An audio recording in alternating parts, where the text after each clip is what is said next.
هلمند طالبانو په 2 ورځو کې حکومت له پراخې سیمې په شا کړی. د هلمند ولایت په بیلابیلو سیمو کې له تیرو 2 ورځو را په دې خوا د طالبانو او حکومت ترمنځ درنه جګړه روانه وه چې له امله یې حکومت له پراخو سیمو په شا تګ کړی او ګڼ شمېر عسکر وژل شوي. د طالبانو بیان قاري یوسف احمدي وایي چې په تیرو 2 ورځو کې د هلمند ولایت په ناوې ولسوالۍ کې او بیلابیلو سیمو کې پر حکومتي مرکزونو پراخ بریدونه ترسره شوي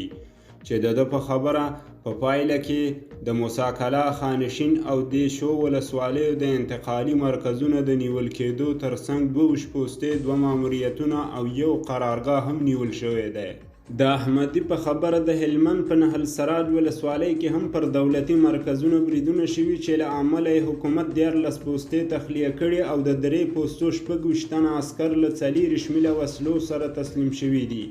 بل لور ته د حکومت دفاع وزارت بیا ادعا کوي چې د هلمند په ګرمسیل، نهل سراج او ناوې ولسوالیو کې په تیرو 4 ساعتو کې د طالبانو په وړاندې مقاومت کړی او د 106 تنو طالبانو د وژل کېدو ترڅنګ د هغوی ګڼ شمېر وسلې هم له منځه وړي دي. په هلمند ولایت کې د طالبانو پرمختګونه داسې مهال دي چې په زابل او غزنی ولایتو کې هم حکومتي ځواکونه په محاصره حالت کې دي او د دواړو ولایتونو د سقوط وړاندوینې شوي دي. ولسي جرګې په هیواد کې د وروستیو امنیتي وضعیت په اړه اندېښنه ښودلې او د ورته حالت د دوام په صورت کې د ځینو ولایتونو د سقوط وړاندوینې کړي دي.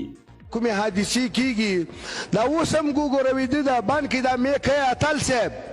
بانکې دلته ولسي جرګه نسته، بانک و من الله توفیق رئیس نسته.